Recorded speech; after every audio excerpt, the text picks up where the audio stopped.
Hi friends, நம்ம இந்த வீடியோல அடிக்கிற வெயிலுக்கு உடலுக்கு குளிர்ச்சியை தந்து அதிக சத்துக்கள் தரக்கூடிய ஒரு ரெசிபியை எப்படி செய்யறதுன்னு பார்க்க போறோம்.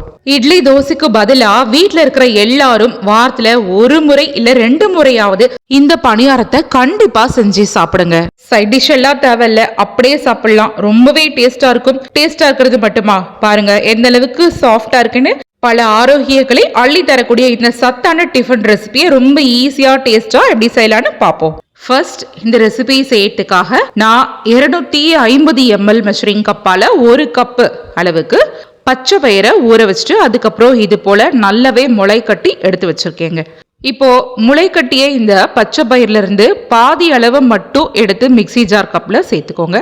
இப்போ இதுல காரத்துக்காக 2 மீடியம் சைஸ் அளவுடைய பச்சை மிளகாய் சேர்த்துக்கலாம். அடுத்ததா 2 துண்டு இஞ்சி தோல் சீவிட்டு இது கூட சேர்த்துட்டு இதுல ரொம்ப அதிகமா தண்ணீர் சேர்க்காம இது மூழ்கிற அளவுக்கு மட்டும் கரெக்டா தண்ணீர் சேர்த்துட்டு கொரகொரப்பா இல்லாம நல்லா நைஸான விழுதா அரைச்ச இந்த விழுத வேற ஒரு பாத்திரத்துல சேர்த்துக்கலாம். இப்போ இதே ஜார்லயே பாக்கி மீதமா இருந்த பச்சை பயிரை இதே போல நைஸான விழுதா அரைச்சிட்டு இதுலயே சேர்த்துக்கோங்க. அடுத்ததா இது கூட ஒரு முக்கியமான பொருளை சேர்க்க போறோம். முருங்கை கீரை.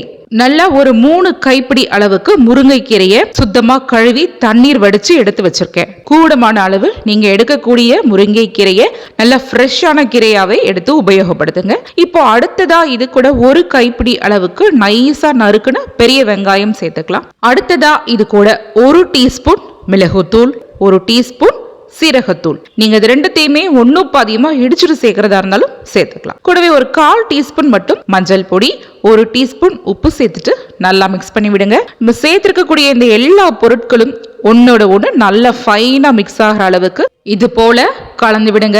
அடுத்ததா இது கூட வேற ஒரு முக்கியமான பொருள் சேர்க்க போறோம். வேற ஒரு பவுல் எடுத்துக்கோங்க. அதுல 2 முழு முட்டையை உடைச்சு சேர்த்துக்கலாம். இப்ப நம்ம சேர்த்திருக்கக்கூடிய இந்த முட்டைய மஞ்சள் கரு வெள்ளை கரு 2 ஒன்னோட ஒண்ணு நல்லா ஃபைனா மிக்ஸ் ஆகிற மாதிரி இது போல ஸ்மூத்தா பீட் பண்ணி விடுங்க. உங்களுக்கு முட்டை சாப்பிடுறதுக்கு பிடிக்காது, அப்படி இல்லைன்னா நீங்க ஒரு வெஜிடேரியனா இருக்கிற பட்சத்துல முட்டையை சேர்க்கறத தாராளமா ஸ்கிப் பண்ணிடுங்க.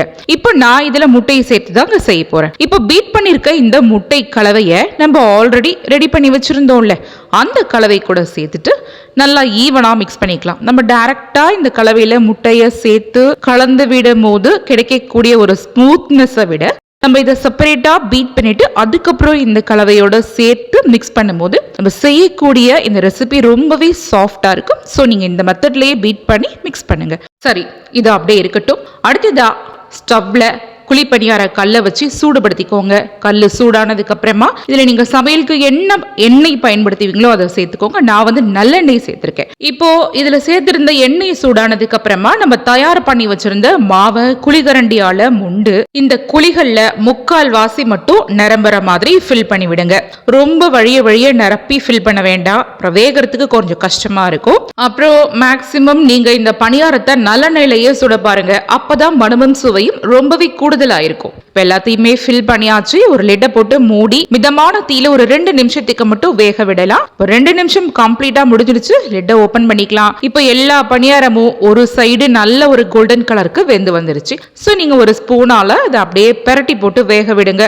ஒரு சைடு மட்டும் நல்லா பொன்னிறமா வெந்தா போதுங்க. இன்னொரு சைடு இந்த அளவுக்கு ரொம்ப மொறுமொறுன்னு வேக வேண்டிய அவசியம் கிடையாது. ஜஸ்ட் மூடி போட்டு மூடாம 1 நிமிஷத்துக்கு மட்டும் வேக விட்டுட்டு இதை அப்படியே நம்ம எல்லாத்தையுமே வெளியில எடுத்துடலாம். இந்த மாதிரியான ஒரு டெக்ஸ்சர்ல சாப்பிடும் போது பணியாரம் சாப்பிட்றதுக்கு நல்லாவே சாஃப்டா இருக்கும்.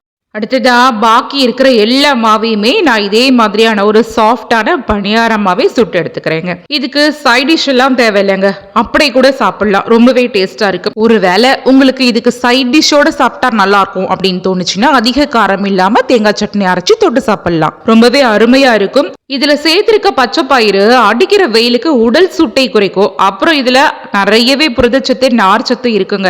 இப்போ இதுல சேர்த்திருந்தோம்ல முட்டை, அது நமக்கு கால்சியம் தரும். முருங்கைக்கீரை அயன் சத்து தரும். சோ தாராளமா இட்லி தோசைக்கு பதிலா வாரத்துல ஒரு நாளாவது இல்ல 2 நாளாவது கம்பல்சரியா நீங்க இத ஃபுட்டா எடுத்துக்கிற பட்சத்துல உடம்புக்கு ரொம்பவே நல்லது. வீட்ல இருக்கிற எல்லாருமே கண்டிப்பா இதை செஞ்சு சாப்பிடுங்க.